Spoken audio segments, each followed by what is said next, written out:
How is it going, everyone? It's Limit here, and today we are going to be talking about a PlayStation 1 video game. Today we are going to be talking about One Piece Grand Battle. This is obviously a video game based off of the One Piece anime.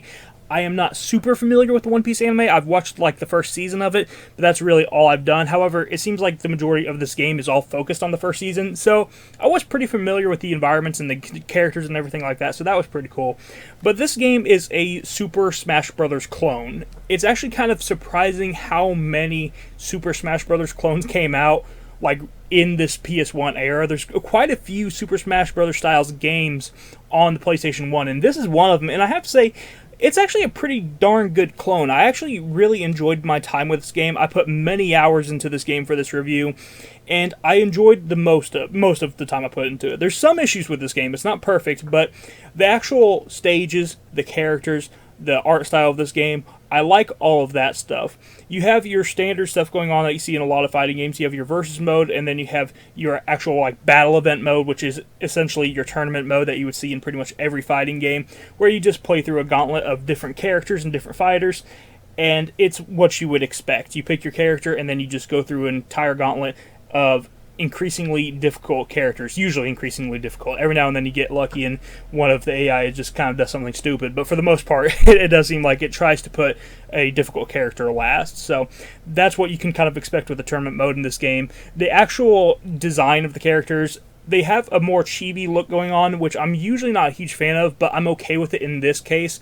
I'm okay with a chibi look if whatever the series isn't taking itself super serious. And this game does not take itself super serious. So I was actually okay with the art style. I thought it was fine. And the actual graphics and everything look pretty darn good. You can tell what every character is supposed to be. You can tell the environment, how the environment looks and everything looks really good. The colors and everything. They did a really good job with the graphics of this game and the art style and the art design. The actual gameplay of this game, it does play really well. I never had any issues with any of the game. The performance of this game just seemed to be spot on the entire time. Didn't have any slowdown. Never noticed any skipping or anything like that. It just seemed to perform very well in that aspect. So very happy with the performance of this game. I wasn't sure. Sometimes PS1 games can have some slowdown, stuff like that. And I don't judge them too harshly since it is kind of like old technology. But this one, it runs very, very well. So I can't really complain about anything like that. Is definitely, like I said, it's definitely Smash Brothers clones. There's different platforms that you can jump on in the stages. You can fall into the water and get knocked off, and you will spawn back onto the actual level with some of your health missing, except for one character who can actually fall in the water, and he can like launch out of the water and do a diving attack because he's like part shark or something like that. So the water actually helps him, but for the most part, every other character falls in the water, and they actually take some damage from it. And then there's actual like pickups and abilities that you can see on the actual stage as well. There's some things that there's bombs that you can pick up and you can throw at the enemy. You can also accidentally run into the bombs and set them off and blow up. You can find lanterns and you can throw the lanterns and set the enemy on fire, and that will do damage over, a period of time unless you can get like to the water. You do have a decent sized roster in this game as well, and you can unlock more secret characters. However, I'm actually going to put the secret characters in kind of the negative area because it's not very obvious how you're supposed to unlock some of these characters, and it kind of gets annoying having to replay the game over and over and over again and replay this grand battle event mode over and over and over again in the hopes of unlocking a character. Even when you look up some of the guides, turns out some of the guides aren't actually accurate, and I did what the guide said, and I didn't unlock the character. So there's definitely issues with that. I think some of the unlocks are a bit too obscure to be able to actually just unlock, and you kind of have to experiment with who you're playing with, and only winning with certain characters can unlock other ones. And I get it, it's a classic PS1 situation. However, after many hours in this game, it gets to a point where I just stopped caring about unlocking the extra characters because it took way too long. I can only play through the same game so many times before I'm just like, okay, either give me the characters or don't at this point. And I got to the point where I was just like, I've had enough. There's not a whole lot of stages. That's one thing I will say. While they do give you a decent character amount, there's not a whole lot of actual stages, and playing on the same stages over and over and over again does get pretty stale, I will say, especially because some of these stages you have to play multiple times in one playthrough anyway because there's already such a limited amount of stages. So that would definitely be something that's towards the negative in this game. But the actual gameplay is fun. I enjoyed it for the most part. The AI is pretty decent for the most part. I will say it does cheat you every now and then. The AI can actually hit through your block sometimes. I did notice the AI doing that, and that's pretty annoying because you're not supposed to be able to do that, but AI gets past apparently sometimes, so they can hit through your blocks and stuff like that. They can also catch your ability, like if you throw one of the objects at them, like a bomb, or if you throw the lantern at them. Sometimes they can just catch it out of midair, which is actually very difficult to do, but the AI just does it effortlessly, and it's just like, I feel like there's a bit of a balancing issue here. So there's definitely some balancing issues in terms of the AI skill. Sometimes it just feels like it gives the AI way too many advantages. Now, that being said, I don't think I ever lost a battle event mode, so it's still beatable, but you're definitely going to notice some things that are going to annoy you. And you're probably going to have to use some of the continues that it gives you. It gives you like 6 continues as you're playing through the actual battle event mode, and you're probably going to have to use those because there's going to be some times where the AI pulls some shenanigans and beats you, and you're going to have to use continue to come back and beat it. But every time I've used continue, at least it has let me still unlock a character I was going for. So it doesn't seem like that really affects it too much. Maybe it does on some of the other like secret characters that I haven't been able to get, but for the secret characters I did unlock, I used continues during those, grand events, and I had no issue still unlocking the characters. So that is a positive at least. But yeah, there's some inconsistencies with that. The actual gameplay itself, it still plays very smooth. I had no issues with that. It's just the AI difficulty. That's the one inconsistency of this game. The AI difficulty can just be a bit spotty.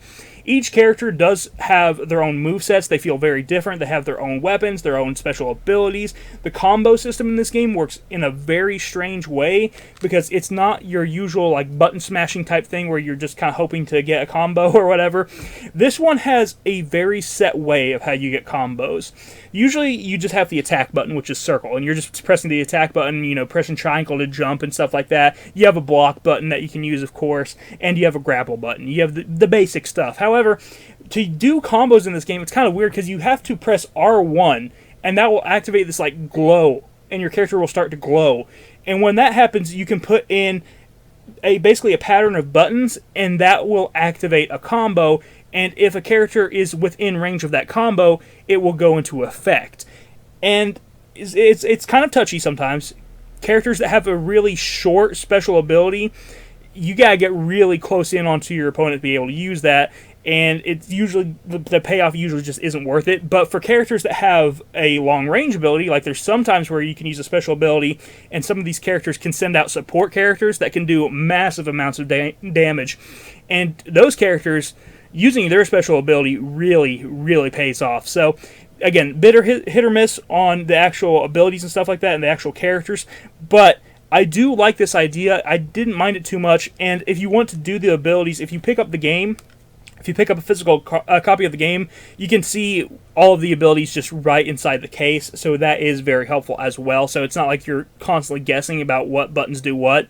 So that was kind of nice. You can look in, you can see what the combos are for all of the characters that you have right from the beginning. However, the secret characters, you do kind of have to figure them out yourself because obviously they're secret characters. They don't show them in the manual or anything like that. They don't show their moveset in the manuals at least. You get some pictures of the characters, but you don't get their movesets. So you do have to figure out the secret characters combos yourself. So, again, I didn't actually mind that too much because at least, again, they're trying to keep it as secret as they can for the characters without giving away too much. So I was okay with that, but I am glad that they gave them for at least the base characters. They definitely did a good job giving you the instructions for the base characters, so props to them for that. Overall, I still really enjoy this game despite some of its issues. I think that at least it played very well. I didn't have any issues with, the game struggling at all, or it didn't have any performance issues. The performance was very consistent. I didn't have any issues with that. The only issues I had was really the inconsistency of the actual characters themselves and the AI sometimes just doing some really questionable things. But other than that, I still enjoyed my time with this game. I do think it's a really good game. And the nice thing about this game is that it's still really cheap. You can usually find this for around $10. This was actually the first ever Japanese PlayStation 1 game I ever picked up. I had this years before I even had a Japanese PS1 because you could just find it for really cheap, and you still can. You can find this game, like I said, for around $10. And for $10, this is a really fun Super Smash Bros. Clone, and it's got some really fun characters. I mean, if you like One Piece, I'm not even a huge One Piece fan, but people who like One Piece should definitely own this game, but honestly, I think this is a must-own for anyone who collects import games. It's just a really fun fighting game, and I really enjoyed it. Like I said, One Piece isn't really my thing, but I still actually really enjoyed this game. I enjoyed the aesthetic of it. I enjoyed playing as some of these characters since I am familiar with them.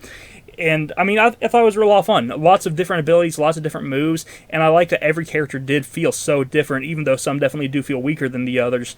It's just nice that every character truly felt unique, and they definitely, you can tell there was a lot of effort put into making this game, and I really did like that aspect of it. So, I'm a big fan of that, and this is a must-have if you collect Japanese PS1 games. So go pick up One Piece Grand Battle on the PlayStation 1. There's actually a few sequels to this game as well, and I know that there's at least another sequel on the PS1, so I'll have to hunt that down eventually and pick it up and try it out and talk about that one as well in the future. But this one, it's great. It actually really is a great game.